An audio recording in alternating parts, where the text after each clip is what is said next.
Բարև ձեզ, Arm Radio-ի ուղիղ եթերում սոցիալական ցանցերի տեսությունն է։ Ես Հասմիկ Բուդաղյանն եմ եւ ձեզ կներկայացնեմ հանգստյան օրերից մինչ այս պահը սոցցանցերում առավել շատ քննարկվող թեմաների ամփոփումը։ Առանձնացրել եմ հետեւյալը. Երեկ ու այսօր ադրբեջանցի ցանցահենները կոտրել են շուրջ 100 հայկական կայք, մեկնաբանում է տեղեկատվական անվտանգության մասնագետը։ Բնապահպանները դեմ են Ամուլսարի ոսկու հանքի շահագործմանը, ջերմուկը հանգստյան գոտի է, ոչ թե ճառագայթման նոր սպառնալիք։ Երիտասարդական ֆլեշմոբեր եթերի մաքրության եւ մայրաքաղաքի հին եւ սիրելի շենքերի պահպանման համար։ Նոր գրառում Facebook-յան խմբում ցմահ ազատազրկված Մհեր Ենոքյանի անունից։ Այժմ այս եւ սոցցանցային այլ նորությունների մասին առավել մանրամասն։ Երեկ եւ այսօր ադրբեջանցի ցանցահենները կոտրել են հայկական շուրջ 100 կայք, որոշ կայքերում նրանք տեղադրել են ադրբեջանցի զինվորների լուսանկարներ դրոշով։ Ըստ որոշ տեղեկությունների գործողություններն իրականացրել է Black Hat հաքերային խումբը։ Արցանց առավոտը հաղորդագրություն է տարածել, թե Emporium ամսագիրն առավոտյան բացելով իր կայքը, Emporium-ը տեսել է ադրբեջաներեն տեքստ։ Շուտով նաև պարզեցինք, որ ունենք եւս 98 բախտակից ընկեր։ Նայելով ցանկը չհասկացանք ադրբեջանական կողմի տրամաբանությունը։ Emporium-ը Հայաստանում առաջին մարքեթինգային գիտահանրամատչելի ամսագիրն է, թե ինչու էր նրանց անհրաժեշտ կոտրել մի կայք, որտեղ ներկայացվում են գովազդային հոլովակների, մարքեթինգային տարբեր գործիքների, հայկական շուկայի որոշ սեգմենտների վերլուծություններ անհասկանալի է, ասում է Emporium AM-ը։ Բլոգեր Սամվել Մարտիրոսյանը Կարնելի Գլասը իր բլոգում գրում է, որ կոտրված կայքերի թվում են Արարատ բանկի կայքը եւ վերջին լուրեր AM-ը։ Այս վերջին կայքը ըստ մեկ այլ բլոգեր Տիգրան Քոչարյանի փղի լուսադեմին արդեն վերականգնված էր։ Իդեպ Սամվել Մարտիրոսյանը չի բացառում, որ առաջիկայում նոր հարձակումներ կարող են լինել։ Թեմայի շուրջ զրուցել եմ տեղեկատվական անվտանգության մասնագետ Սամվել Մարտիրոսյանի հետ։ Ձեր կարծիքով այս գործողությունները կապված են վերջին օրերին շփման գծում Ադրբեջանի նկատմամբ պատժիչ գործողությունների իրականացման հետ, եթե նկատի ունենանք, որ որոշ կայքերում ադրբեջանցի զինվորների լուսանկարներ են տեղադրվել։ Տեսականորեն հնարավոր է, ընդհանրապես հակերները շատ ադրբեջանական էմոցիոնալ գործողությունների հաճախ են դիմում, առավելևս որ հաշվի առնենք, թե ինչ են տեղադրել կայքերի վրա, այնտեղ խոսքը գնում է Բաքվի դեպքերի 20-ամյակին, որոնք Ադրբեջանում նշվում են հունվարի 20-ին։ Այսինքն կարելի է ենթադրել, որ այս ակցիան պլանավորվել է 3 ամիս հետո անցկացնել, ինչ-որ պատճառով հիմա են արել, միգուցե եւ ճիշտ է, այնպես պատճառով է։ Իսկ ինչպես է հաջողվել միանգամից այդքան կայք կոտրել, տեղեկատվական անվտանգության առումով այդքան անհուսալի վիճակ է մեզ մոտ։ Այստեղ վիճակը իրականում այդքան վիճակ չի, որովհետև բոլոր կայքերը մեկ սերվերի վրա են տեղադրվել, այսինքն իրականում կոտրվել է մի սերվեր, որը այդ բոլոր կայքերն են եղել, թիվը մեծ է թվում, բայց ռեալ գործողությունը եղել է մեկ։ Այս պահին նաև Live Journal-ը չի աշխատում, սոցիալական կայքը, դա էլ ադրբեջանցիների ձեռքի գործն է, թե ադրբեջանցիները կան թափ չեն, Live Journal-ը այս մեկ կայքերը դա այսպես defacement-ն է, երբ որ կայքի ապարատն տեսնեն փոխում, ստանալով հնարավորություն ներխուժել կայքի ադմինիստրատիվ մասը։ Live Journal-ի դեպքում գործը DDoS հարձակումների, երբ որ սերվերների վրա, որտեղ տեղադրված է կայքը, շատ մեծ քանակի, այսինքն 100,000-ավոր կամ միլիոնավոր բարակված համակարգիչներից անընդհատ ոնց որ գեներացվում կեղծ այցելություններ եւ սերվերը չի դիմացում։ Նման տիպի հարձակումներ այդպիսի մեծ հարթակների վրա, ինչպիսին Live Journal-ն է, կարող են կազմակերպել ոչ շատ մեծ քանակի, շատ լուրջ հակերային խմբեր, իսկ Live Journal-ի վրա հարձակումները ենթադրվում է, որ քաղաքական ինչ-որ համատեքստի մեջ են ու Ռուսաստանի ներքին քաղաքական կյանքի հետ, այսինքն մեր հետ ոչ մի կապ չունի։ Նշենք, որ Live Journal սոցիալական կայքը առաջին անգամ չէ, որ ենթարկվում է հաքերային հարձակման։ Այդ հարձակումներից ամենավտանգավորը եղել է այս տարվա գարնանը, եւ խնդիրն այնքան էր անհանգստացրել Ռուսաստանի նախագահ Դմիտրի Մեդվեդևին, որ իր բլոգում այդ քայլը նա որակել է որպես կատաղի եւ անբարոյական քայլ եւ նշել, որ իրավապահները զբաղվում են այդ անբարո արարքը կանխելու եւ հաքերներին պատժելու ուղղությամբ։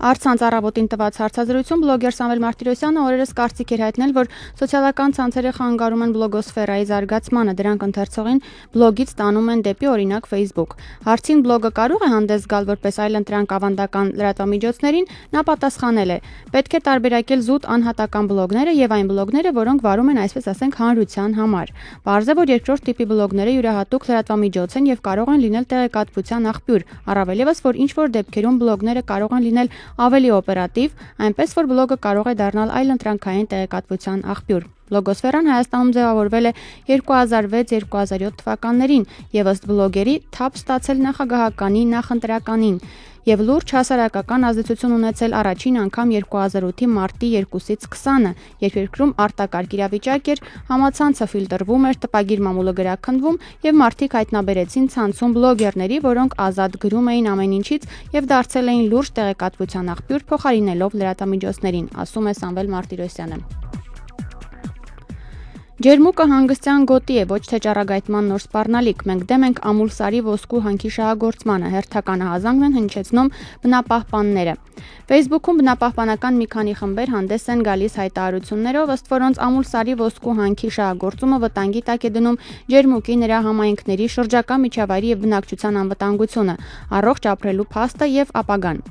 Ամուլսարի ոսկու հանքավայրի շահագործումն անթույլատրելի է ջերմուկ քաղաքի ռազմավարական զարգացման տեսանկյունից, այս կարծիքին է Հայաստանի Հանրապետական կուսակցության ջերմուկի շրջանային կազմակերպության խորհրդի նախագահ Էդգար Ղազարյանը։ Ըստ նրա, ջերմուկ հանքային ջուրը պարբերաբար պայթեցումների դեպքում հնարավոր է վերանա կամ փոխի իր ուղղությունը, կամ էլ իր բաղադրությունը։ Դա կարող է անշուշտ վտանգել շշալուծումը որպես արդյունաբերություն, ինչը քաղաքի տնտեսության կյանքում ունի շատ էական եւ նշանակալի ազդեցություն, ասել է Ղազարյանը։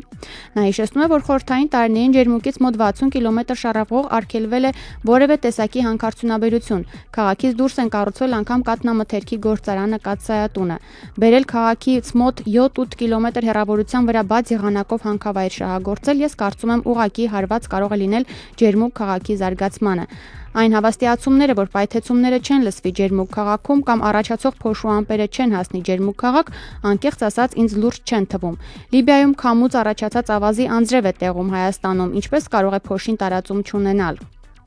Կառավարությունը 2008 թվականի սեպտեմբերին որոշում է ընդունել ջերմուկը туриզմի կենտրոն հռչակելու մասին, բացի այդ կառավարության հավանությանն է արժանացել նաև ջերմուկ քաղաքի զարգացման ռազմավարական ծրագիրը։ 2010 թվականին Հանրապետության նախագահին է ներկայացվել ջերմուկի զարգացման նոր պլանը։ Ըստ նոր հատակագծի հենց հանքավայրի մոտ գտնվող տարածքում նախատեսվում է ճոպանուղիներ կառուցել լեռնադահուկային սպորտի զարգացման համար։ Եթե հիմա այնտեղ հանքավայր շահագործվի, նշանակում է, որ ուղղակիորեն վտանգի տակ է դրվելու քաղաքի հատակագծով արդեն նախատեսված ծրագրերի իրականացումը, շարունակում է Էդգար Ղազարյանը, ում տեսակետները տարածված են սոցիալական ցանցերում ու կայքերում։ Նշենք, որ Ամուլսարի ոսկու հանքավայրը գտնվում է Վայոց ձորի եւ Սյունիքի մարզերի սահմանին ջերմուկից մոտ 10 կիլոմետր հեռավորության վրա։ Հանքի շահագործման արտոնագիրը պատկանում է կանադական Lydian International ընկերությանը, որին Հայաստանում ներկայացնում է Geoteam ընկերությունը։ Դեպ այսօր ժառանգությունը կոչ է արել ազգային ժողովի արտահերթ նիստի օրակարգից հանել շրջակա միջավայրի փորձաքննության մասին օրենքի նախագիծը։ Երիտասարդ բնապահպանները նույնպես ազգային ժողովից պահանջում են հետ կանչել այն։ Այդ առնչությամբ այսօր նրանք դադարեցրեք բնության անխնա շահագործումը խորագրով ակցիա անցկացրին ազգային ժողովի դարպասների առջև, վանկարկելով բնությունը մերն է, ազգը երկրի տերն է։ Ըստ բնապահպանների այս օրենքը առաջին հերթին չի համապատասխանում Օրհուսի միջազգային կոնվենցիայի պահանջներին։ Բնապահպանները համոզված են, որ իշխանությունները այս հարցում եւս հաշվի են նստելու իրենց հետ։ Հակառակ դեպքում նրանք պատրաստվում են խնդրին միջազգային հնչեղություն տալ։ Ակցիայի մասնակիցներն իրենց բողոքին զուգահեռ հայրենասիրական երգեր ու ազգային պարեր են կատարել։ Ազգագրական պարերով է ավարտվել նաև Հյուսիսային պողոտայում կազմակերպված ֆլեշմոբը հանուն հեռուստաեթերի որակի բարձրացման։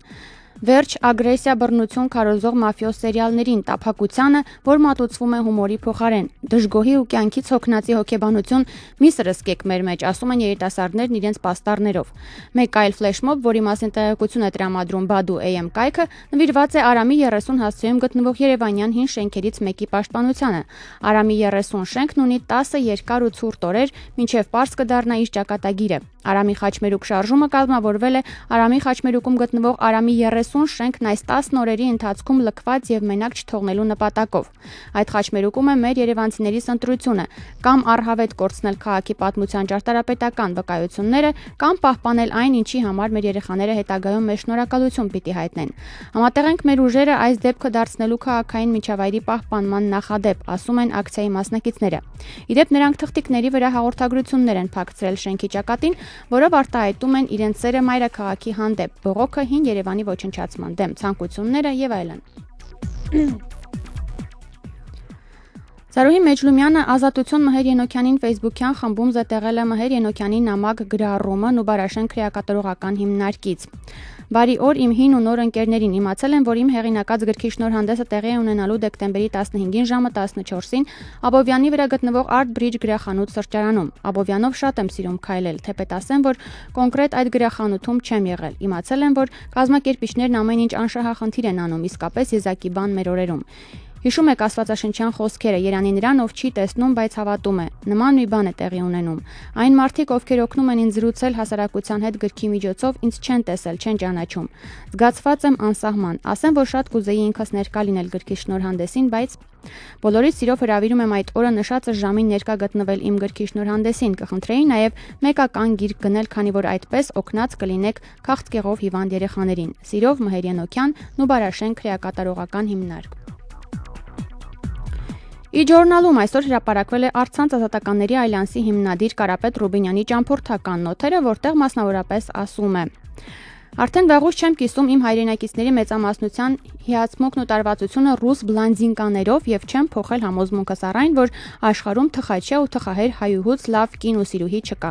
Ապա գրում է. զարմանալի բան տեսա վերջին օրը Մոսկվայում։ Հարստանքավորների մեքենաների շարասյուն սլացավ Վարշավկայով, առաջին երկու մեքենաներից գլուխներն ու թևերը դուրս հանած երիտասարդները ծածանում էին մեր եռագույնը։ Ում եւ ինչ էին ուզում ասել դրանով։ Ռուսներին ու այլազգիներին ուզում էին հայտնել, որ հայկական հարսանիք է, հետո ինչ։ Պատահական անցորդայերին էին ուրախացնում, թե իրենք էին օտար միջավայրում ինքնահաստատվում այդպիսով։